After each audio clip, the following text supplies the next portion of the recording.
미국 경제에서 고용과 물가가 예상보다 호송적을 보이고 있어 더 확실하게 연착륙하고 있으나 이는 다른 국가들은 물론 세계 경제를 더 어려운 재난에 몰아넣고 있다고 월스트리트저널이 IMF 경고 등을 인용해 보도했습니다.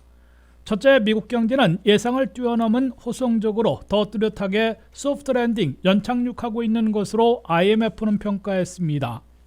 9월 미국의 고용은 33만 6천 개나 일자리를 늘리며 예상보다 2배나 뜨거워진 데 이어 9월 CPI 소비자 물가는 연율로 8월과 같은 3.7%를 유지해 물가 상승세를 방어했습니다.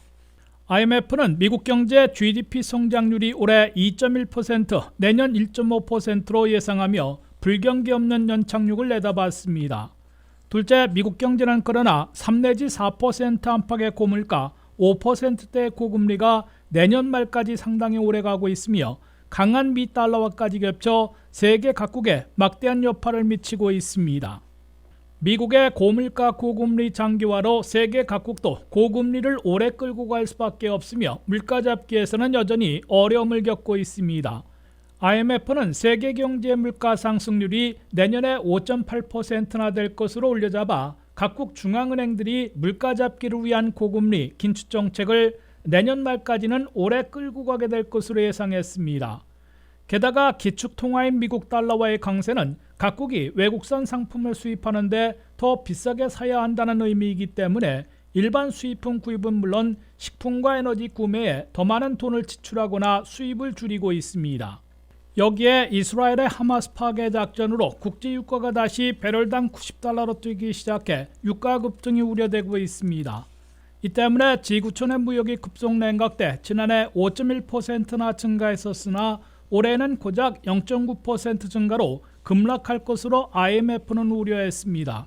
셋째, 세계 각국은 대다수 올해와 내년 고물가 고금리 강달러 여파의 고통을 겪고 신흥시장과 빈곤 국가들에서는 국가 부채 부담이 가중되거나 국가 부도 물결에 휩쓸릴 위험까지 있다고 IMF는 경고했습니다.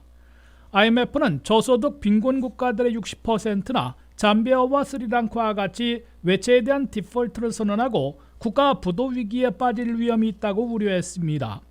국제정세 불안으로 미국과 중국을 중심으로 각국이 성장보다는 국가 안보에 주력하는 바람에 반세계화 흐름이 장기화될 것으로 IMF는 지적했습니다.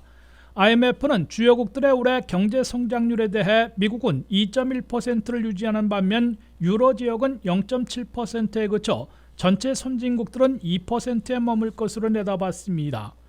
중국은 지난해 3%에서 올해는 5%로 높아질 것으로 예상되지만 부동산 대란, 수출 부진과 내수 냉각 등으로 기대에 못 미칠 것으로 IMF는 지적하고 있습니다.